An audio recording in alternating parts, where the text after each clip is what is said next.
What do you think, like with all this AI going on, what is the next biggest lever that you can have in your value creation sort of time? So I was waiting for that word. This is pretty good. Oh, it took 27 minutes for somebody to say value creation. So in my value creation in private equity, guys, it's way overblown. So let's stop for a second in terms of what is real value. Now, the giant, the Vistas of the world, yes, if you're buying a $2 billion software company and taking it private, I am sure there are standardization of insurance and cutting duplicate costs and I'm sure you can cut costs out of those businesses. That's not my market, right? At the low and middle market, we're buying profitable small size companies, or take any sort of small size companies in whatever marketplace. It's a different world than the big guys. So Devin and I always believe that operators and partners, deal partners, should be pari passu, right? The same. So we started the firm together with the same economics, everything, right? What is my job as an operating partner? My job is to translate, right? It's to translate, to the board, to translate to the management team, to translate to the founders. I'm explaining technical stuff in a business way. Let's not Paul and I aren't walking in, let me show you how it's done. That's not how it works, right? And if you think that's how it works, good luck to you, right? Our job is to be helpful and not get in the way, to translate if we need to translate. So my standard joke is, you'll have a founder who trades in their Mercedes every year, but wonders why a 10-year-old server should be replaced, right? It's like, did you hear yourself say that? Servers wear out too. You trade your car in when it's out of gas. We have to replace the server. That's part of what I have to do. It's part of trading around. Portfolio companies are at different stages of with any technology of adopting it, and part of it is sharing that stuff around. So I think a couple things.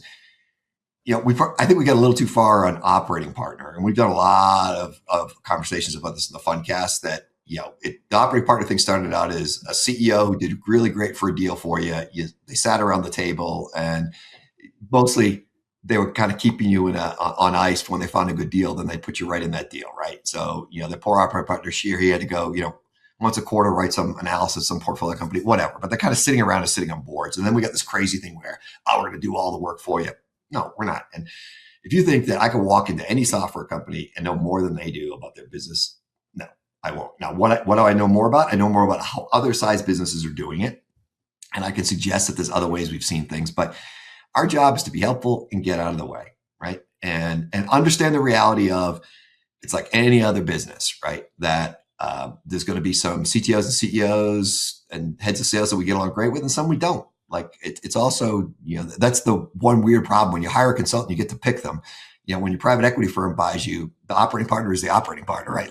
You don't get to trade those people out, right? So I think what we've learned is be helpful, but and help translate. But any kind of, if you think you know more about their business, you do not. And so the best thing to do is make sure that our job is to make sure we're keeping everybody in the rails.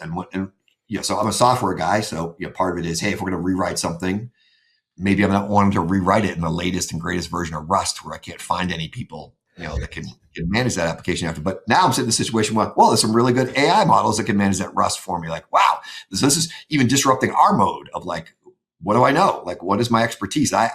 This is one where we have to stay ahead of them on this. So I think the whole operating partner genius thing is so overrated. Let's just not they all love that. We got our playbook, whatever, folks. Let's not overblow that, right? In my opinion, you're not doing yourself a disservice there. I would say as a group, operating partners have probably a bad reputation, right? From the sense of, hey, if we go in guns blazing, right? Because the company can't fire me, right? They can't.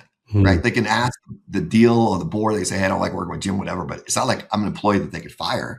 Part of the ownership group that owns the company, right? So that puts them in a really difficult situation. And so what Paul and I have found is it's easier to say, hey, if you need help, great. If you don't, now if where it gets ugly is not called value creation. It's like, look, in today's world, if we've got portfolio companies that don't think that AI should be used in software development, well, that's something I'm going to push. Is that value creation? No, I got to fight that fight. It's like, hey guys, we're seeing it 3 or 4 other portfolio companies that you're all interacting with. I think it's time. So we have to do some of those things. And those are, again, that's why you keep me on board, right? yeah, Devin probably keeps me on board for my looks, but he said laughingly, what is it my mom said? You got a great voice for radio. You got a face for radio. So for us, I got to stay ahead of this. Like, they have their day jobs. This is my day job, right? So my job is to stay ahead of, like, don't go down this path. Don't go down that path. Like, this model is probably not going to be a worker for you. It's like, I have to know the stuff that they don't know yet, because they got a day job that I don't have.